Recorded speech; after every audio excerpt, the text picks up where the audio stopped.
కూర్మ అవతారం ఎలా ఆవిర్భవించింది? మన పురాణాలు ఏం చెప్తున్నాయి? దుష్టశిక్షణ శిష్టరక్షణ కోసం శ్రీ మహావిష్ణువు దశావతారాలెత్తాడు. అందులో రెండో కూర్మావతారం. కృతయుగంలో దేవ దానవులు అమృతం కోసం క్షీరసాగరం చెలకడం మొదలుపెట్టారు. మందరగిరిని కవ్వంగా వాసుకుని తాడుగా చేసుకుని దేవాసురులు పాలసముద్రాన్ని చిలుకుతుండగా మందరగిరి సముద్రంలోకి జారిపోతూ సముద్ర మథనానికి ఆటంకం కలిగింది. ఈ ఆటంకం నుంచి బయటపడేలా అనుగ్రహించమని దేవతలు మహావిష్ణువు వేడుకున్నారు. అప్పుడు నారాయణుడు కూర్మరూపం దాల్చి సముద్రంలోకి మందరగిరిని మునిగిపోకుండా చేశాడు.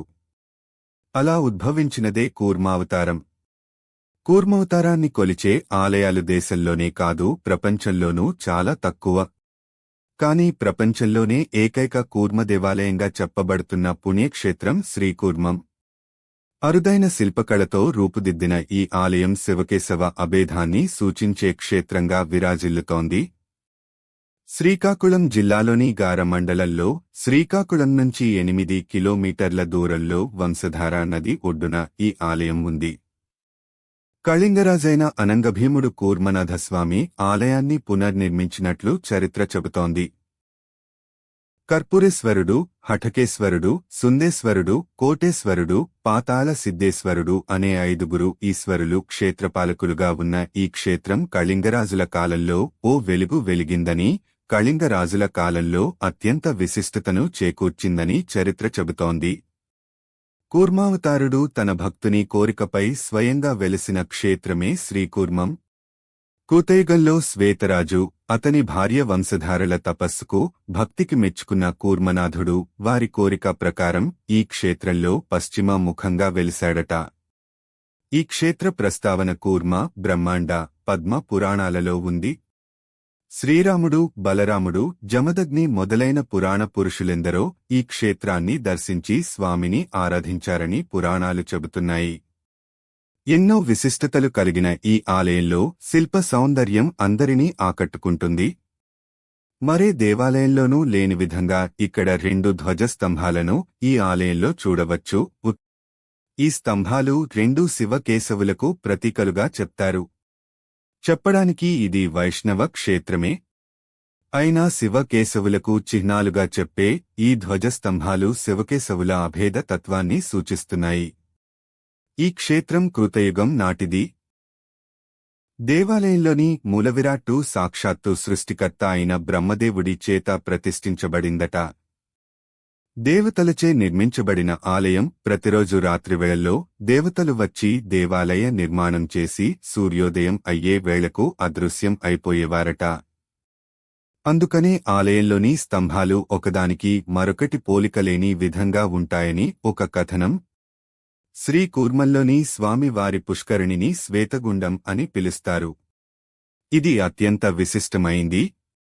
ఆ స్వామి చేతిలోని సుదర్శన చక్రం చేత పుష్కరిణి ఆవిష్కరించబడిందని, అందుకే ఈ గుండంలో స్నానం చేస్తే కలిదోషాలు తొలగిపోతాయని చెప్తారు. మరణించినవారి అస్థికలను ఈ గుండంలో నిమజ్జనం చేస్తారు. ఈ గుండంలో స్నానం చేసి ఇక్కడ ఉన్న విష్ణుపాదాల దగ్గర పిండ ప్రదానం చేస్తే పితరులకు ఉత్తమ గతులు కలుగుతాయని విశ్వాసం. ఇక్కడ చేసిన పితృకర్మలకు గయలో పితృకర్మలు చేసిన ఫలితం లభిస్తుందని ఆలయ నిర్వాహకులు చెబుతున్నారు. ఇక శ్రీ కూర్మ జయంతి 13 మెనస్ గురువారం రోజున స్వామివారిని దర్శించుకునేవారికి సకల పాపాలు హరింపవేయబడతాయని విశ్వాసం. అలాగే ప్రతి సంవత్సరం మార్చిలో హోళీ పున్నమినాడు పెద్దెత్తున ఈ ఆలయంలో ఉత్సవాలు జరుగుతాయి. వైశాఖ శుద్ధ ఏకాదశి నాడు స్వామికి కళ్యాణోత్సవం, జ్యేష్ఠ ద్వాదశి నాడు కూర్మ జయంతి నాడు జరిగే ఉత్సవాల్లో పాల్గొంటే సకల సంతోషాలు చేకూరుతాయని పురోహితులు చెబుతున్నారు. దేవతలకు స్వర్గాధిపత్యం దక్కింది కూర్మావతారం వల్లే. మహావిష్ణువు దశావతారాల్లో నేరుగా రాక్షస సంహారం గోచరించకపోయినా విశిష్ట ప్రయోజనాన్ని ఉద్దేశించినది కూర్మావతారం.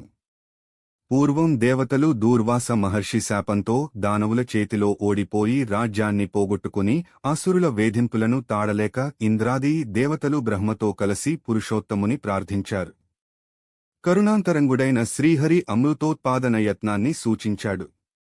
పాలసముద్రములో సర్వతృణాలు, లతలు బిషధాలు వేసి మందర పర్వతాన్ని కవ్వంగా చేసి వాసుకి మహాసరాన్ని తరితాడుగా చేసి మదిస్తే సకల శుభాలు ప్రాప్తిస్తాయని అమృతం లభిస్తుందని పలికాడు.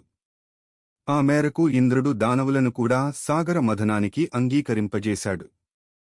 దేవదానవులు మందర పర్వతాన్ని కవ్వంగా, వాసుకిని తాడుగా చేసుకున్నారు.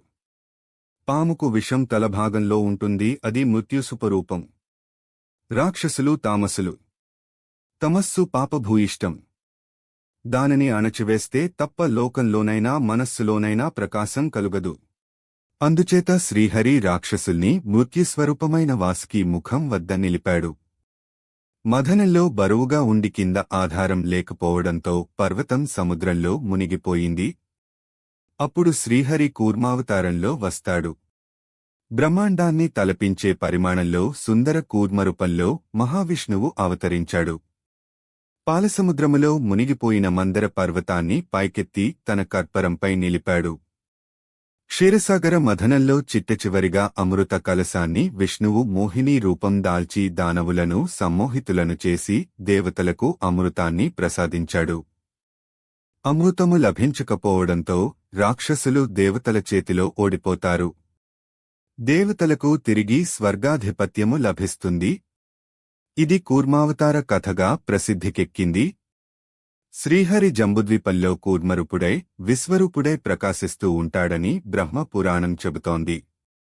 ఈ కూర్మానికి వెన్నులో మేష వృషభరాశులు, తలలో మిథున కర్మాటకాలు, ఆగ్నేయంలో సింహరాశి, దక్షిణ ఉదరభాగంలో కన్య, తులలు, నైరుతిలో వృశ్చికం, తోకపై ధనుస్సు, వాయువ్యాన మకరం, ఎడమవైపు కుంభం, ఈశాన్యంలో మీనరాశి ఆక్రమించుకుని ఉంటాయంటారు.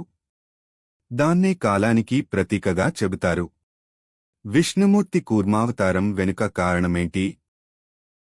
కూర్మ జయంతి రోజు ఏం చేయాలి?